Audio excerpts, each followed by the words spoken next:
Time is now 5:16. Peyton, what is the weather like out there right now? Well, right now, mostly quiet, Whitney, but I do expect big changes this weekend. We've got heavy rain possible, especially as we wrap up the weekend and head into early next week. So let's start with an overview of the next 7 days. That's usually what I say for last, but that shows you the story. Rain chances 60% today and tomorrow, 70% Sunday. Weather impact alerts are Sunday, Monday, and Tuesday.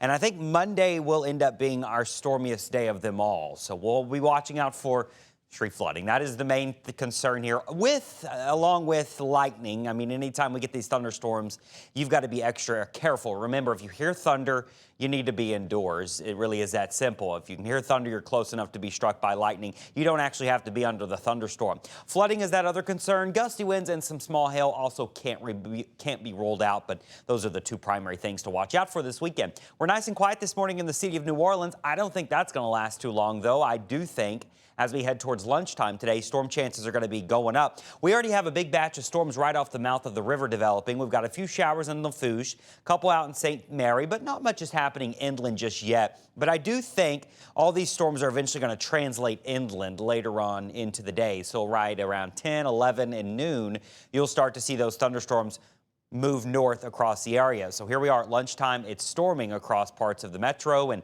out in the river parishes, bayou parishes, probably some scattered storms around, and then it'll wind down this evening. Saturday brings a similar scenario. We'll have some scattered storms around. Now, Sunday into Monday, I think the coverage of these storms is really going to start to ramp up, and that's when that flood risk will start to ramp up as well. Most of the timing, or the timing of most of this, will be during the daytime. So if you're trying to make plans, late morning, early afternoon is when you're most likely to see rainfall. The evening hours will likely trend drier on most days. So what happens here is as high pressure lifts away, we got this little storm system that's developing.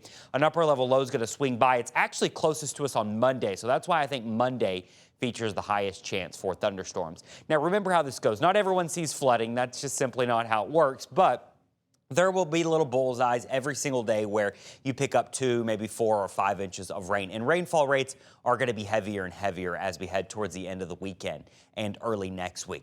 Nothing to worry about in the tropics here. We're just tracking the chance for rain. There is a lot of dust out here, and I actually think some of this really thick Saharan dust is going to be making a run at the United States by the end of the weekend and early next week. Look at the dust blanketing from Florida to Texas to trying to creep up to us by next Tuesday. We will see. Our 7-day forecast, though, weather impact alerts are Sunday, Monday, Tuesday. Those are just the most likely days you are to see downpours that could lead to street flooding. And just a reminder, lightning and gusty winds are some secondary concerns we certainly want you thinking about if you've got outdoor plans. But just assume you are going to get rained on if you have plans this weekend. For our boaters, also assume you're going to get stormed on. Watch out for that dangerous lightning along with water spouts. We're going to expect the rain chances to stay high for the rest of the weekend. High tides are from 7 a.m. until noon, and low tides will happen later this evening.